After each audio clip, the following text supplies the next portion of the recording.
Fundación Jubileo habla de la deuda externa. Bueno, y para hablar sobre este tema y todos los detalles en Facilito, vamos a dar la bienvenida al licenciado René Martínez, analista en presupuestos públicos y fiscalidad, Fundación Jubileo. Gracias por estar con nosotros muy temprano. Muy buenos días. Muy buenos días, un gusto estar compartiendo información de la Fundación Jubileo con todos los televidentes. Bueno, vamos a explicarle a la gente, por favor, que nos está viendo y escuchando en Facilito, por decirlo así, sobre esto que tiene que ver con todos los bolivianos y nos debería preocupar, ¿no es cierto? No solamente a las autoridades. Deuda externa, ¿a cuánto asciende aproximadamente? ¿Ha ascendido? ¿Ha descendido? La deuda externa ha estado viendo constantemente, ¿no? Básicamente la deuda ha llegado a un mínimo el año 2007 como resultado de los procesos de condonación que se habían gestionado desde el año 2004 aproximadamente, ¿no? Llegamos a una deuda externa relativamente baja de 2.208 millones de dólares, que ha ido subiendo constantemente, incluso durante todo lo que se ha denominado el proceso o el periodo de bonanza, ¿no?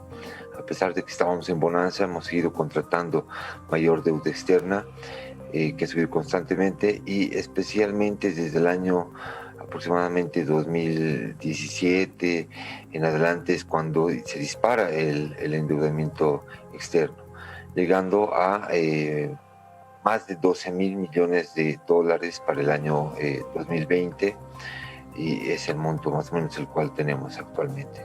Ahora, en tiempos de pandemia, sabemos que para muchos países en realidad están pasando momentos difíciles, tratando de reactivar la economía poco a poco. En nuestro país también se hace lo mismo, pero para algunos sectores pues será más difícil que para otros, ¿no es cierto? Más lento, por así decirlo. Pero hablando de la deuda externa,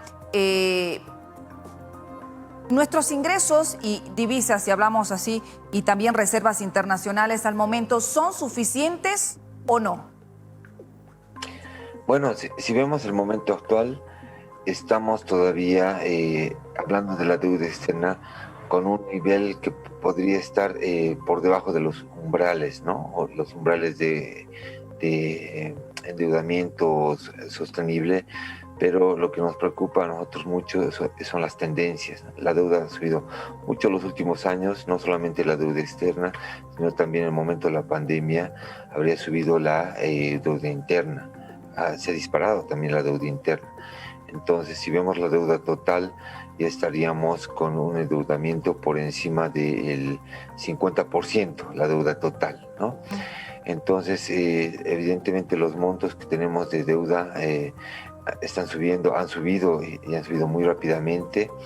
Y si nosotros lo comparamos, como bien decías, con el tema de las reservas internacionales, claro, ahí ya vemos una señal de que la tendencia del endeudamiento y en realidad general de diferentes indicadores económicos, incluyendo las reservas internacionales, nos señalan que estaríamos acercándonos a unos momentos muy, muy complicados desde el punto de vista económico y de la macroeconomía. Ahora, no efectuar los pagos, ¿qué consecuencias podría traer a nuestro país? Bueno, estos son temas muy complicados, ¿no? Evidentemente se ha visto que en diferentes momentos algunos países han llegado a esto que se llama default, ¿no? Que no ha podido atender a los pagos. Bueno, si bien nosotros no estamos en estos momentos, obviamente no tendríamos que llegar a esta situación, ¿no? Un tema muy complicado al respecto es que ahora y en adelante, nuestro país, como muchos países de la región, necesitan fuentes de financiamiento externo, ¿no? Y para acceder a financiamiento externo, como ser el acceso a créditos, obviamente hay que mostrar señales de que es un país que cumple sus compromisos, ¿no? Entonces, obviamente, si queremos llegar a acceder a financiamiento para atravesar la complicada situación económica y la crisis del coronavirus, incluyendo sus efectos en la economía, tenemos que mostrar que somos un país que honra sus deudas, ¿no? Que paga intereses, que paga el capital, etcétera. Ahora, ¿cómo mantener un equilibrio, digo, para poder poco a poco ir pagando, cumpliendo precisamente con estos convenios, esta deuda externa que tenemos como país y llevar adelante también de la mejor manera una reactivación económica cuando muchos municipios, gobernaciones, también autoridades nuevas electas que han ingresado, que han tomado juramento recientemente y dicen, bueno, aquí nos han dejado sin plata? ¿Qué tanto podríamos hacer entonces? ¿Cómo pagar una deuda externa? ¿Cómo mantener ese equilibrio? ¿Qué es lo que las autoridades en todo caso deberían hacer? Bueno, ahí son varios temas, ¿no?, que hacen a lo que es la economía en general. Evidentemente estamos ante el desafío de reactivar lo que son las economías, pero con menores recursos, ¿no? Han caído notablemente los ingresos si nosotros comparamos a los últimos años de la bonanza, el año 2014 y 2015, los ingresos son claramente menores a los que teníamos en ese momento, pero nuestros gastos han ido creciendo de manera muy acelerada durante muchos años.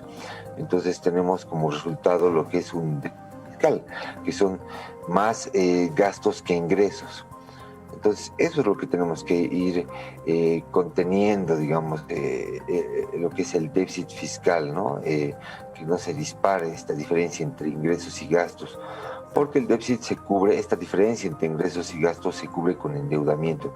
Y obviamente no nos podemos endeudar al infinito, o sea, constantemente, ¿no? Esto tiene un límite, hay niveles que nos pueden señalar que una deuda es sostenible o insostenible, y obviamente no deberíamos llegar a estos umbrales, ¿no? No es un objetivo de la política económica llegar a estos niveles de sobreendeudamiento.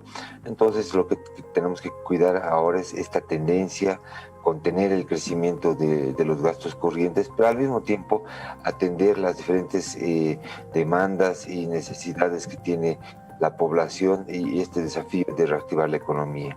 Nosotros decimos hay que corregir los desequilibrios macroeconómicos para atravesar este complicado momento, y ahí está obviamente el déficit fiscal, pero también ese tema que señalabas, que es la caída de reservas internacionales. Entonces, a su criterio, señor Martínez, ¿cuáles serían las mejores políticas, hablando así, públicas, para la reactivación, ya hablando en nuestro país, dentro de nuestro país?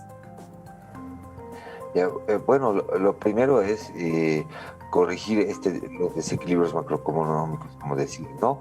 Uno, el déficit fiscal, el creciente déficit fiscal, hay que contener este crecimiento del déficit. Estamos con déficits muy cercanos a lo que es el 10% del PIB, que ya nos señalan un momento de riesgo. Y obviamente tenemos que reactivar la economía, pero para reactivar la economía no es solamente meter más dinero, ¿no? Porque lo que ha sucedido muchos años es que con el dinero del gas hemos inyectado de un combustible para que funcione la economía constantemente, pero este combustible, este dinero nuevo que llegaba del gas ya ha sido agotando, ¿no? Esto se ha reducido notablemente, entonces ya no podemos sostenerlos solamente con más gastos, gastando más. Ahora lo que tenemos que hacer es optimizar el uso de los recursos, es decir, tenemos que gastar mejor, y para eso todo dinero público que tengamos que gastar o invertir tiene que generar retornos. Entonces tiene que ser un gasto con mucha mayor calidad. Eso por un lado, pero por otro lado también, si nosotros queremos reactivar la economía, tenemos que hacer una economía que sea más competitiva. Es decir, que el productor nacional pueda competir no solamente para acceder a mercados de exportación, sino aquí adentro para competir con lo que son las importaciones, ¿no? Y para eso necesitamos resolver temas de fondo y muy delicados, como es el tipo de cambio, ¿no? Necesitamos corregir temas, o por lo menos discutir estos temas, como es el tema del tipo de cambio y la caída de las reservas internacionales, porque si no, no vamos a lograr reactivar lo que es nuestra economía. Muchísimas gracias. Queremos decirle, hemos estado conversando con el licenciado René Martínez, analista en presupuestos públicos y fiscalidad, Fundación Jubileo. Gracias y que tenga muy buenos días. Muy buenos días, un gusto.